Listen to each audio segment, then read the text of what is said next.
Do I have a frame or? Good. بسم الله الرحمن الرحيم الحمد لله رب العالمين والعاقبة للمتقين وأصلي وأسلم على نبيه الكريم عليه أفضل الصلاة وأتم التسليم رب اشرح لي صدري ويسر لي أمري واحلل عقدة من لساني يفقهوا قولي. My brothers and my sisters in Islam, Assalamu alaikum wa rahmatullahi wa barakatuh. So, there's a door there, you can just come through the side. It makes it easier, alhamdulillah. Alright. There's a sign on the door that says, use other door. Alright. Okay, so, Bismillah, this is the very first time that I'm doing this here. And I might be nervous. Is it normal to be nervous when you're speaking in public? Yes. No? Alhamdulillah, you like speaking in public, right? So you can come up. Oh yeah. Alhamdulillah, you sit down. You've proven your confidence. Wait, do I sit there now? Yeah, now you sit down. Alhamdulillah. Alhamdulillah. Okay, so how many of you know my name? Let's start with that. You know my name? Ibrahim. All right. Anyone else? Your name is Ibrahim. Alhamdulillah. Very good. Right? What's my name? Daood. Very good. So Alhamdulillah. I know my voice has a certain tone that is very hard for them to tune. Alhamdulillah. So my name is Daood, and those of you that know me, you probably know that I like to travel a lot. Right? How many of you actually know me? Have any of you known me prior to today? No? No one? Alhamdulillah. Okay, so I'll just give you a little bit of background of myself, inshallah, before we get into today's topic. I work as a director of religious affairs. I'm also a Muslim chaplain. So I'm a chaplain at the Milton District Hospital. Right? So I go in and I meet people on a regular basis. Sometimes you meet people that are sick, sometimes you meet people that are about to pass away, sometimes you go in after someone has already passed away. Other times you get called in when a doctor doesn't know if he is or she is allowed to give a certain type of medicine to one of the patients, or sometimes they call you and ask you, are we allowed to disconnect the life support from this patient? You know, there's different things, subhanAllah. So that's really interesting. I get to meet a lot of different people. I also teach for Al-Kawthar Institute, which is an international institute. We operate in about 25 different cities worldwide. And just to give you an example, last year alone, I took 78 flights. So you do the math. That's pretty much like a flight every few days, right? So I took 78 flights last year alone, in the year 2017. So I like to travel. I've gone to many different countries. The previous passport that I had before I renewed it, I had 123 stamps in it. So subhanAllah, I love to go to different countries, I love to see different places, meet different people, eat different foods, and I love to travel a lot. And the reason why I'm telling you this is because last weekend, I actually was blessed with the opportunity to go to... Does it only say that on the inside of the doors, or does it say it on the outside as well? Really interesting. No one reads it. So last week I was blessed with the opportunity to go to one of Canada's, in fact it is said to be Canada's oldest Muslim community. So the town that has the oldest Muslim community. Does anyone know the name of that town? Okay, who can guess what province it's in? Alberta? Where in Alberta? Close. North of Edmonton. So it's in Lac La Biche. You're right with regards to the oldest masjid. So the oldest masjid is Masjid Rashid, which is found in Edmonton, right? The oldest Muslim community is said to be about 3 hours north of Edmonton, which is in Lac La Biche. And I was there last week. For those of you that don't know, Lac means lake in French, and La Biche is basically, you know, Lac La Biche. It's the lake of the area, right? Alhamdulillah. Does anyone here speak French? Yeah, a few, what? Moroccan? You're Moroccan originally? Tunisian, maybe? No, Algerian? You just speak French? Because you're Canadian? You speak French as well? So where are your parents from? Oh, so you go to a French school over here. Alhamdulillah, so you learn French. Very good. MashaAllah, you guys really like to chat over there in the back, eh? Alhamdulillah. Alright, so let me tell you a little bit about going to visit this town. And the reason why I'm telling you is because I want you to figure something out at the end. So pay close attention, inshallah. So the very first trip that I took this year was last week when I went to northern Alberta. So I flew from Toronto to Edmonton, picked up a rental car in Edmonton, and then started to drive north. Now when you're driving a car, typically the car warms up, right? So you're driving, or like now it's winter, you get into the car and the car is freezing cold, right? You're dressed like this brother, mashallah, he's like, oh my God, it's freezing in here, right? Alhamdulillah, or he's just getting cozy, getting ready to go to sleep, right? Alhamdulillah. So you get into a car and it's freezing cold. And you're thinking to yourself, let's crank up the heating, let's turn on the heated seats. So alhamdulillah, maybe your parents have one of those cars that has heated seats in it. And the rental car I was driving actually had a heated steering wheel as well. So I'm driving with a car that has the heating on, the seats are heated, the steering wheel is, heated up. And the more I drive, the colder it's getting in the car. And I'm thinking, this is crazy. Like, something's wrong. The heating is on. I could feel heat. I could feel, on my back, the seat is heated. I could feel the heat coming through my back. But I'm wearing my coat, right? And my coat is actually thicker than that brother's coat. Nice thick coat. And I'm wearing my hat on my head, my winter hat on my head. And I'm wearing my leather gloves on my hands. And I'm like, it's getting colder. And the steering wheel is getting stiffer. And the suspension is not getting softer. It's getting harder and harder. And I'm like, this is crazy. Where am I going? And as I'm driving, I realize I have to only breathe out of my nose. Because if I breathe out of my mouth, then the air goes in front of me and it starts to fog the windshield on the inside of the car. So it's getting colder in the car the more north I'm driving. It was minus 45 degrees that night, plus the wind chill. So it was cold. It was so cold that when I arrived in Lac La Biche, when I arrived in that town, the imam was waiting for me there. I got out of the car, I was like, Sheikh, why do you live in this place? That was the very first thing I said to him. I was like, why do you live in this place? It's so cold, subhanAllah. But as I was driving, for about 120 kilometers, I had no cell phone reception. No cell phone reception. Alhamdulillah, I had the GPS set. So I thought to myself, as long as I don't exit the GPS, then I should be able to make my way there, because I don't know how to get there. If I come out of it, then I have no cell phone reception, I have nowhere to know where I'm going, right? I'll just be driving in the middle of the night, in the middle of nowhere, and it's minus 45 degrees. And there was a point in time, about 100 kilometers before I reached the town, where I decided to stop the car. And this is in the middle of a one-lane road. There's no cars around me. It's pitch dark. I haven't seen anyone for about an hour of driving, right? I stopped the car in the middle of the street. I turned the car off, turned the lights off, and I roll my window down. And I'm like, okay, how on earth did the very first Muslims get to this city without having a car and heating and, and a coat and all this stuff? How did they get here?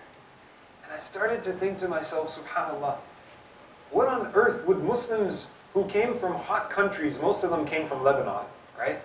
What were these Muslims coming from a beautiful climate, a nice place, what made them come to this part of Canada? And I stopped there and I thought, and this is in the middle of the night, with my window down, it's freezing cold, and my car is turned off. And I'm actually making dua to Allah, oh Allah, please make my car start when I need to leave, because otherwise I'd be stranded. And then subhanAllah, I realized, in order for them to get there, they actually had to go on dog sleds. This was going back over 100 years, like 120 years. They went up there using dog sled. And we get the luxury of driving into this city. Let's fast forward a little bit. I get to this town. The population is about 4,000 people. The Muslim population is about 400. So there's about 4,000 people that live there. And out of those 4,000, only 400 are Muslim. But about 70% of the land and the businesses are owned by the Muslims, like 60 to 70%. And I'm thinking to myself, what did these Muslims do in this city to own all of these businesses, from gas stations to dealerships, grocery stores, what else? Even the garbage collection company was owned by a Muslim brother, subhanAllah. So many things in that city were owned by the Muslims. And then I started to get to know the people a little bit more. And there's a park in that area that's known as the Alexander Hamilton, or the Alex Hamilton Park. Alex Hamilton was one of the very first Muslims that came to Canada. He left Lebanon when he was a boy, 12 years old. Now this is a true story. Who here is 12 years old? Anyone? 12? Who else? 12? Good? Yeah? You're 12 years old? Alright, you come here. Just come here. You're 12 years old. What's your name? Zaid. Okay, so Zaid is 12 years old. You're born and raised here in Canada? No. No? Where are you from? You were born in Abu Dhabi. Okay. Imagine if right now, at the age of 12, you decide, you know what? I'm going to go and live in another country. I'm going to go live in the North Pole. Right? But not the Canadian side. I'm going to go to Russia and live in northern Russia. Right? You're 12. You decide to follow me, for example. I leave, I'm on my way to Russia, I'm going to go board a plane and stuff, and you're like, you know what, I'm coming with you. Would you come? Why not? It's cold there? Alright. What if I was going to live in a hot country? You'd probably come? Would you tell your parents? Yes. Why would you do that? Why tell your parents? We're going to a hot country. Who cares what your parents have to say? Let's just go, right? Okay, you would just leave? No? Alhamdulillah. Jazakallah khairan. You can sit down. You know what this man, Alex Hamilton, his name was actually Ali Abu Shadi. Ali Abu Shadi, he left Lebanon at the age of 12. Roughly around the same age as, what's your name again? Zaid, right? Roughly around the same age as Zaid, 12 years old. But when he left, his uncle was leaving Lebanon, and Ali, he thought, you know what, I'm just going to go with you. And his uncle's like, no, no, go home, go home. Now you can imagine Zaid like running after his uncle in the middle of Lebanon, 120 years ago, thinking to himself, yeah, I'm coming with you. So he ends up following his uncle to the ship that was leaving Lebanon. He follows him, and when he gets there, he tells his uncle, he's like, I'm coming with you now, I'm already here. We left the village, I'm here, I'm coming with you. So his uncle sends a letter back to Zaid's mom, right? Or Ali's mom, right? And just says, Ali is with me, I'm taking him to Canada. He just sends the letter to the mother of Ali, and he just brings him to Canada. Now what's really interesting is they go from there to France, and in France they have to pass a medical exam to come to Canada. Only 3 of those Muslim Lebanese pass the medical exam, and then they come to Canada. And they came here thinking, you know what, it's a time where there's a gold rush. We're going to go to stop in Montreal. From Montreal, we're going to go out to Winnipeg. We're going to, start mining for gold. We're going to collect gold. We're going to get really rich. Now, there were no cell phones. There were no internet connections. There was no email. By the time they got to Montreal and then made their way to Winnipeg, they realized they missed the gold rush. Like, it was long gone. It ended, right? So they're like, what are we doing here now? It's freezing cold, it's the middle of Canada, what are we doing in this country? So they were told, why don't you go more west? There's people who are hunting mink, like they're hunting animals and they're selling the fur. So they thought, okay, let's go over there. Now this Muslim, at the age of 12, he goes with his uncle all the way from Lebanon to Montreal to Winnipeg to Edmonton, and then from Edmonton they go north to Lac La Biche, that town where I was. He gets there, at the age of 12, he's not going to go hunting, animals to sell the fur. He thinks. He's like, what do the people need? So he buys a lot of string, like thread, and he just wraps it up, different color thread, puts a few buttons in there and a needle. And he makes these pocket-sized versions of sewing kits. So he makes a little sewing kit with a needle and thread, and he goes door to door and he sells it to everyone. So imagine Zaid comes to you and says, you know what, in case you have mashallah, your jeans are nice and ripped, in case you need to sew them, right? Zaid's going to sell you some thread and needles, right? All right, so you think, right, you're going to buy one, right? Sure, alhamdulillah. So he sells one sewing kit. Then Zaid goes to another person. He's like, hey, you know what if your button falls off on your coat? Instead of sending it to the tailor, you could just sew that button back on yourself. Why don't you buy one of these pocket-sized tailoring kits, right? You can just fit it in your pocket. Anytime you need to sew something back onto your coat, you could just do that. So he sells almost everyone in this town a little sewing kit that they could keep in their pocket. He makes money. Then he thinks, okay, what else do people need? You're living in the middle of the desert, the winter desert. What do you think you would need? When it's really cold, what do you use to survive? Fire. That's exactly it. When it's really cold out, you think, okay, let's make a fire and warm up. And that's exactly what he thought. Ali, he goes and he buys a bunch of matches. He takes these matches and he puts them in little boxes and he starts to go door to door selling matchboxes. Can you imagine? This is a Muslim at the age of 12 who's thinking to himself, you know what? I need to make money.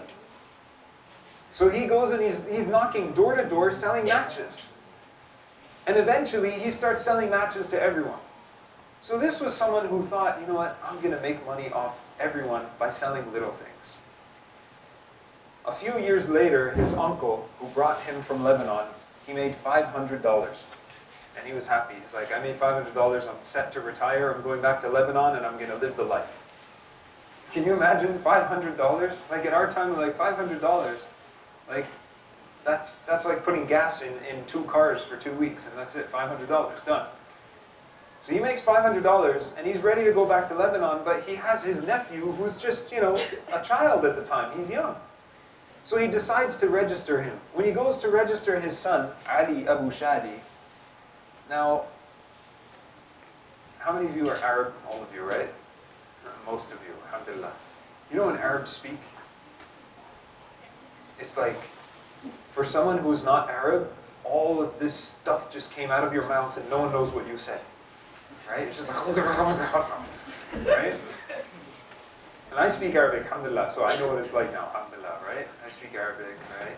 But for someone who's not Arab, to hear Arabic being spoken, not like the recitation of the Quran, like Alhamdulillahi Rabbil Alameen. It's nice and slow and beautiful, right? Nice and slow. But when someone's speaking Arabic, like who here speaks Arabic? Yeah? You speak Arabic? Alright, just say like, say something for us. Be like, today is January 17th and it wasn't snowing but it was freezing cold. Okay, so just say like, you know, I don't know, tell us something in Arabic. What? Say that again, say it loudly. Did you hear that? You heard that? Did you hear it but you didn't understand it? You understand it? Alright, you understand Arabic. You speak Arabic fluently? Alright, say something to us. Marhaba. Like say a few sentences. Hey.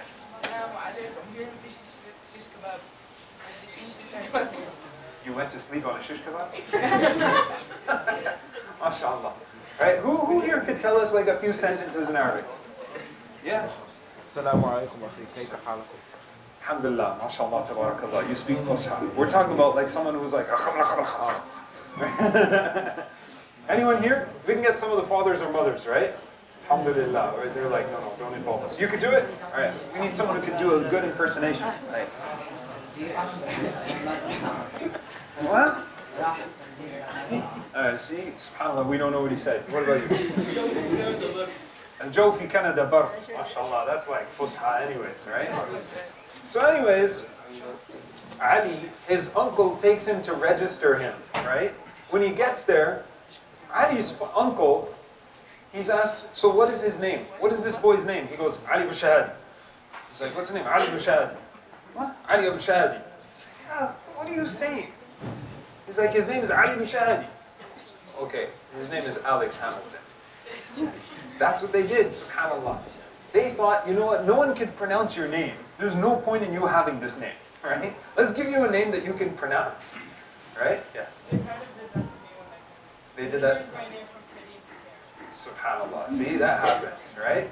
So it still happens at times, and we all know our parents, when they came from other countries, and I hope the parents are not thinking like, oh my God, he's making fun of Arabic, this is totally wrong. No, not at all. Alhamdulillah, I spent many years of my life learning Arabic. It was for the sake of the example, to show us that, subhanAllah, to the untrained ear, hearing Arabic can just sound like, you know, shakshuka. You know what shakshuka is? It's just like everything is mixed together. SubhanAllah. Okay. So, when they're registering this boy's name, Ali, they register his name as Alex Hamilton. Because in the United States, there was this young entrepreneur who was well known and his name was Alex Hamilton. And they thought, you know what, this is the Canadian version of Alex Hamilton. He's like super good with money. He can buy and sell and he does trade. So they named him Alex Hamilton. Now when we fast forward, Alex Hamilton, or Ali Abu Shadi, and the other Muslims that were there, they worked really hard by, instead of hunting mink, these little animals for fur, they decided, let's just breed these mink and open a farm. And we could sell a lot more of these animals if we start to breed them and have a farm and let them grow. And they became really wealthy to the extent that, subhanAllah, they established a masjid. They started to buy out all of the land. And the lesson that we learn there is that they have established themselves so much within the Canadian society in their area that everyone in the town knows, you know what, Muslim, all right, this guy, his name is Muhammad, they call him Mo, but he's Muslim, and he owns, you know, stores and shops and stuff like that. The mayor of the town is even Muslim. So now when you need to go to school, you're like, well, you know, people are going to make fun of us. No, no, the mayor is Muslim as well, so everyone knows about the Muslim community. Now we fast forward that, the reason why I'm telling you all of this is because as the youth living here in Canada, your parents have done a lot of things to help us, right? To help the younger generation. But the question that we need to ask ourselves is, what are we going to do? Do any of you have a plan or a vision in your mind? What you want to do, what you want to establish here in Canada? Anyone? Just give us some examples. Right? What do you want to do? Yeah. You want to do, okay, so you want to become a pharmacist. Okay, all right. What else? Yeah? You don't want to say anything? So that's what you want to do in your life? You don't want to say anything? What else? What do you want to do? Do any of you actually know what you want to do in the rest of, you know, for the rest of your life? You want to play video games, right? Xbox. Let's just hook one up right now and let's go, right? What do you want to do? Let's look at the example of the Prophet ﷺ. He enters Medina. The Prophet ﷺ, he gives advice to the people of Medina. And the very first thing he tells them, Afshu salam. Spread salutations. Give salam to everyone. Greet people. For you and me as Muslims, mashallah, he's greeting me so well, he's turned backwards. This way. This way. Me and you, okay? Me and you. Good. So when we meet people, a lot of the time we don't really meet them and, you know, say something nice to them. We're just like, oh, he's not my friend, I'm not talking to him. Right? Oh, I don't know this guy. You know, he's from Lebanon, we're from Turkey, we're not talking to them, right? Or he's from Turkey, we're from like Syria, we're not going to talk to them, right? I'm just using that as examples, how at times we feel, you know what, I'm not going to talk to someone because I don't know them. But the Prophet ﷺ teaches us to, first of all, meet people and greet them. Just like some of you are doing right now, you're meeting and greeting people on your phones, on social media, right? Alhamdulillah. Sorry, I'm a teacher who points you out in a crowd, right? That's just the way I am. Guys. You won't get baklava after this. There'll be no sweet, nothing. Is there actually food at the end of this? Yeah, pizza. Pizza? Alright, so do you have to buy it or do they give it to you for free? Good, alhamdulillah. So I'll take your piece and I'll sell it to you. That's Alex Hamilton, alright? Alhamdulillah, there you go. Learning. So look at this, look at what the Prophet ﷺ says. Let's fast forward. The Prophet ﷺ, he tells the people of Medina, he says to feed each other. Just like we were just talking about food, right? If we were to say that the food is ready, let's go and eat, how many of you would be really happy right now? Guys, the food is ready, we're going to eat. Nah. Yeah, see, they're like, yeah, you're But I kidding. didn't even get my halakha. You didn't get your halakha? Don't worry, we'll put your halakha on top of the pizza. You can eat the halakha, right? Alhamdulillah. So when the Prophet ﷺ, guys, pay attention for a few minutes, please, if you don't mind, right? The Prophet ﷺ, he enters Medina. He tells the people, Afshu salam, spread salam. But he also says, وَتُطْعِمُ الطَّعَامِ, and feed the people. So you as a younger generation, let me ask this question. How many of you actually have taken part in a food bank? You have one here? You do. I know you do. Right? Every school does it? So you do it at school as well? Yeah, they like bringing canned food. So you just bring canned food in and just give it to them and they do the rest? Yes. Very good.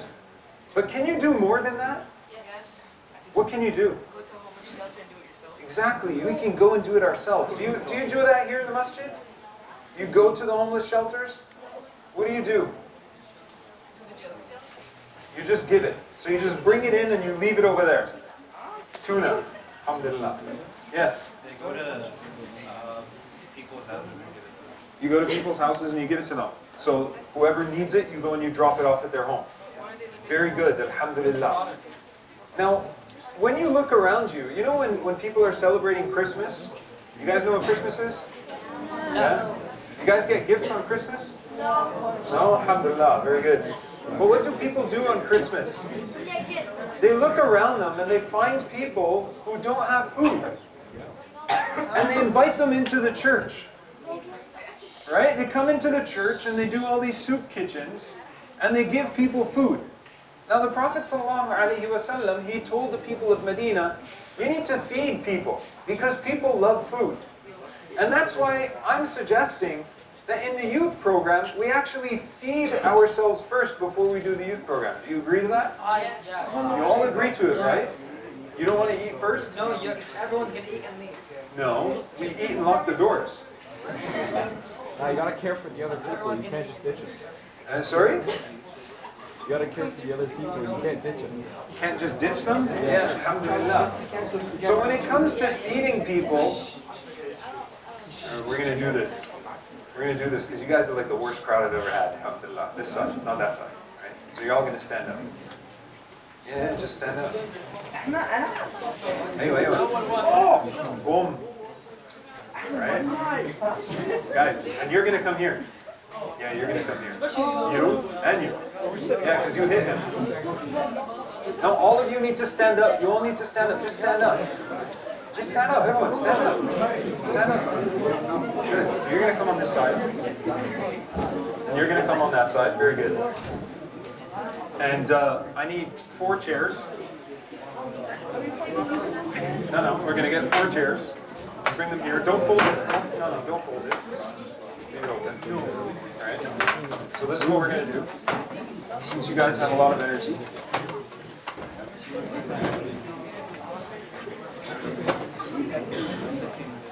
Oh, I know what you're doing.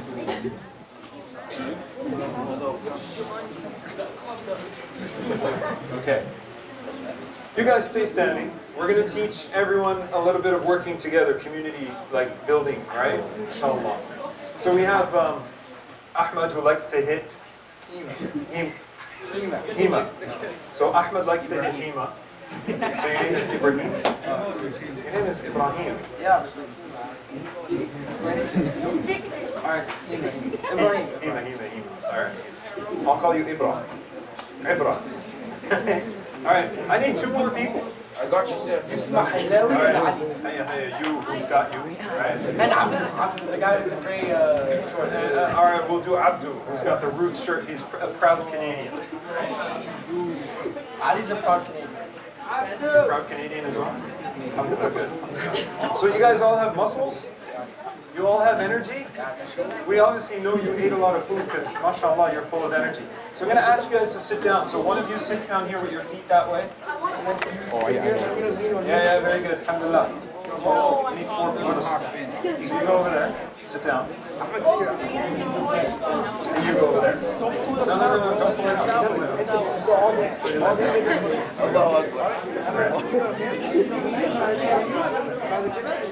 yeah, see you guys, mashallah, look at you. Yo, you got it. So no talking, eh? Okay, guys, can you listen to instructions first? Yeah, because a community doesn't work together when you don't listen to instructions. So you're going to just get up a bit. I'm going to move this out. Okay, just sit down, because mashallah, some of you are big. You need to turn that way, face that way. No, face. This way. Okay, so this is what they're going to do. No, I want them to be standing. I want them to be standing because they have a lot of energy, they need to get it out. Okay, so lay down. وين تمشي؟ ساعة الساعة الآن 8:30. Okay, lay down. Lay down. Lay down. Good. You need to move back a little bit. You need to lay on him. There we go. Okay. So I want you all to sit down now. Just sit down.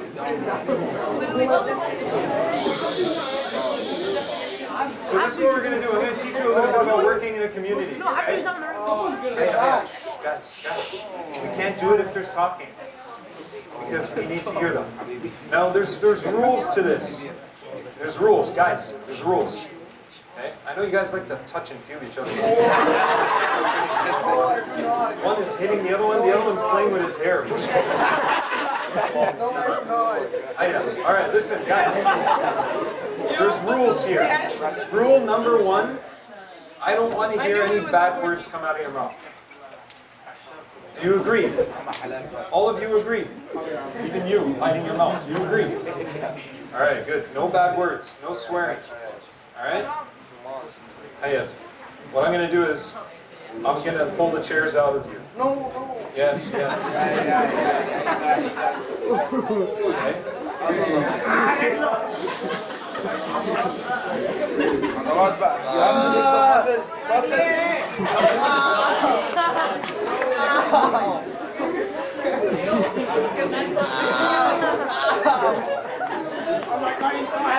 You've been sent to me.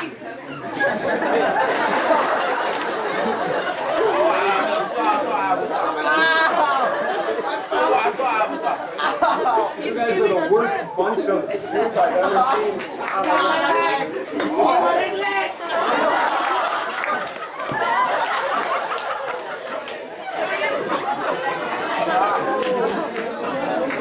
Okay, good. No, come here. Where are you going? Come here. No, you're not doing it again. I want you to come here. Yeah, come here. See, now he's taking his coat off. See? Yeah. That's what we wanted. He had too much energy in him before. Now the energy's gone. So I want you to sit down. No, not on the floor. Just sit on the floor. Yeah, sit on the floor. I want you to sit on the floor. Just sit on this side. Very good. I want you to sit on that side. Alhamdulillah. Good. And just sit down. Alhamdulillah. Why are you standing? Sit down, man. Sit down, Alex. Alhamdulillah. All right, good. Why are you standing? You want to see, right? Front row seats. Alhamdulillah. All right. What did we just see there? We just noticed how all these guys were sitting there hot-headed thinking, you know what, we got this, man. This guy who's speaking to us, he doesn't know what he's talking about. Like, we're just going to mess around. One of them's sitting backwards, the other one's hitting him on the back of the head, right? And they're like, we don't care. Khalas, yani, hada sheikh mushkila, right? And subhanallah, what we noticed is, a lot of the time we do too much kalam. We do a little too much talking, right? And what happens is we don't learn enough things to work together. And as a community, when we learn to what the Prophet ﷺ was telling us is that we got to work together. Now these four, alhamdulillah, are strong guys. Would you agree? They look pretty strong. Right? Alhamdulillah. The strong guys, I think they're a little too strong, that's why it just didn't work. Right? Their shoulders are too big, they didn't have enough space. How do you just wait What do I mean? I wasn't even gonna fall. So, This guy's here. So when we see how these guys were working together, you know what I want you to do in this exercise? Yalla, Habib. You are on YouTube. Everyone knows you are creating mushkila. Oh, actually? This is YouTube Live? Okay. Yeah. Oh my god. So when we do this exercise, we are supposed to have the chairs come out, and then they're supposed to rotate in 360 degrees. Do you think they were able to do that? No. Never. Can I just have you raise your hand and tell me why? Without speaking, raise your hand and tell me why. Why didn't it happen? Because they didn't work together. Why else? Oh, some weighed a lot more. Sorry? So they couldn't be carried. Some were too heavy. Some were too heavy? No, I don't think so. I don't think so. They're all roughly the same. One guy's back was not down enough. Right? Very good. They're too weak. Okay. What else? They didn't work together. Yeah. After double. They didn't think they could do it, so they didn't do it. Mind over matter. Right? They weren't strong enough mentally. They were just here messing around. Right? They weren't sure of the instructions? No, the instructions, they were very clear. In fact, they knew what we were doing before we even did it. Right? One more person?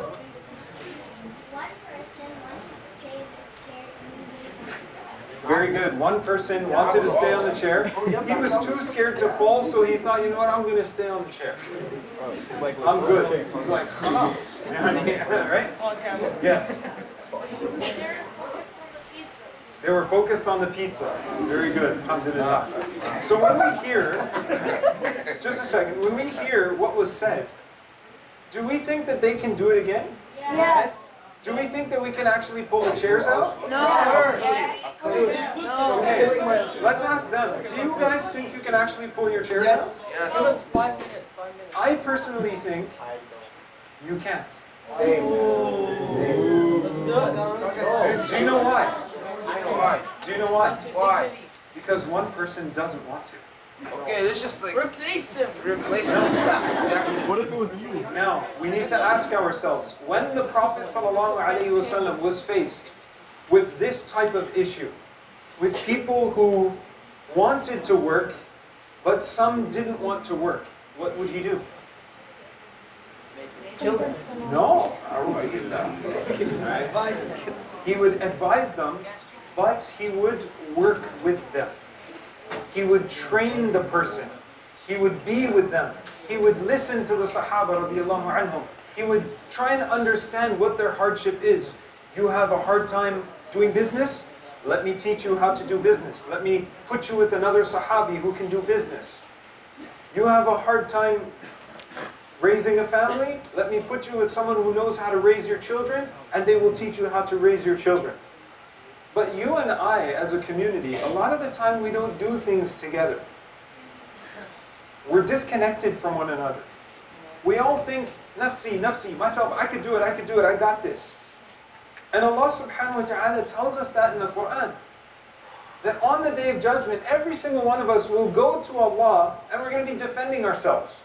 We're like, yeah, you know what, Allah, I did this because of that, and I gave sadaqah because of this. And you know what, I stayed away from haram when all my friends were going into haram, but alhamdulillah, you know, I was really good.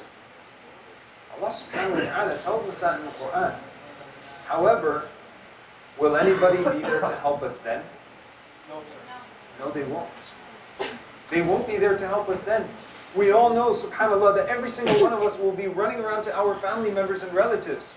Right? A person will go to his mother and his father. وَأُمِّهِ وَأَبِيهِ. They will go to their mother and father and ask, you know what, mom, you know what, dad, I just need one good deed. And you imagine, subhanAllah, right now, if we look at our parents and we ask them, you know what, can I have $1 because I need to go and do something good? Or, you know what, I don't have gloves, so I need to buy some new gloves. Or, my coat is not warm enough, I need to buy a new coat. They're the first ones to do it for us.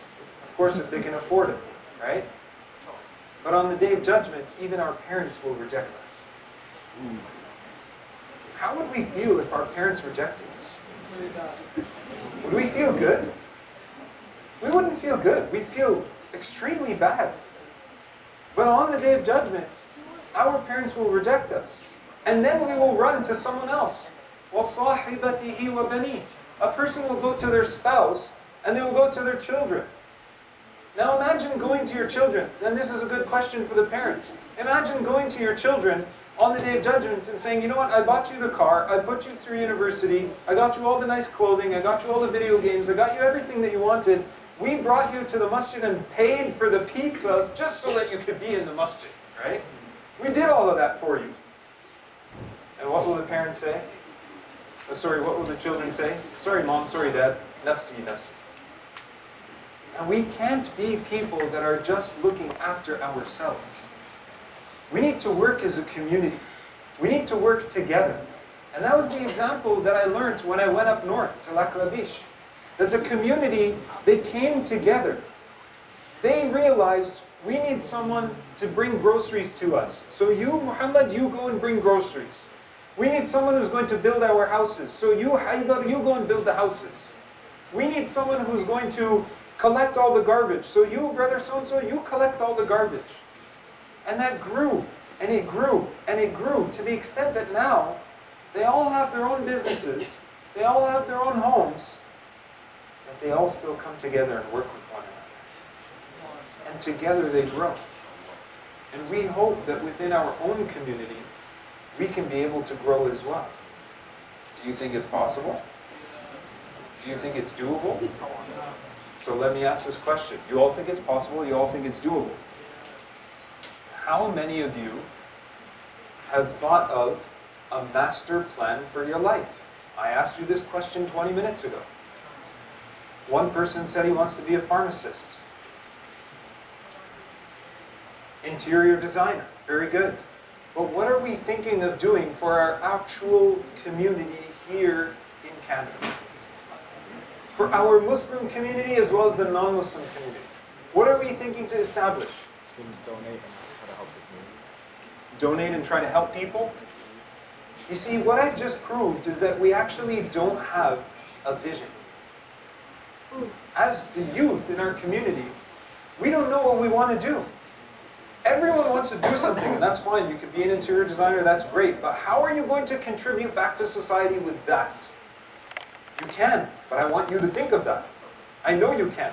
You could be a pharmacist, and you will be able to give back to society. But the question is, in 30 to 40 years from now, when our parents have passed away, what would we have left behind?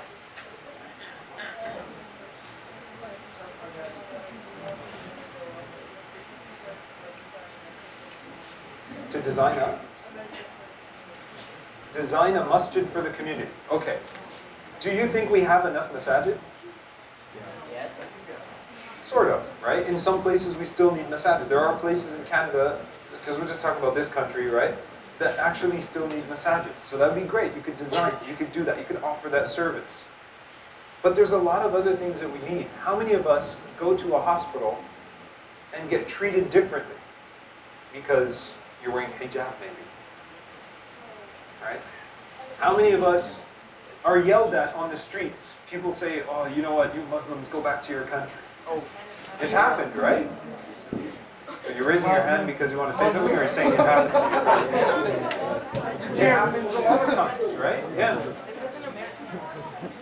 No, so you're saying it doesn't happen? It does happen, but it happens. I'm sorry, buddy, but it happens. I have been told to go back to my country, in my own birth city. So for example, me as a Canadian, I've been told to go back to my country while I'm in Quebec. And I'm like, well, wait a second, this is my country, where else do you want me to go? And I speak French, so I'm like, je suis Québécois, je suis dans mon pays. Like, I'm here, where do you want me to go? Right?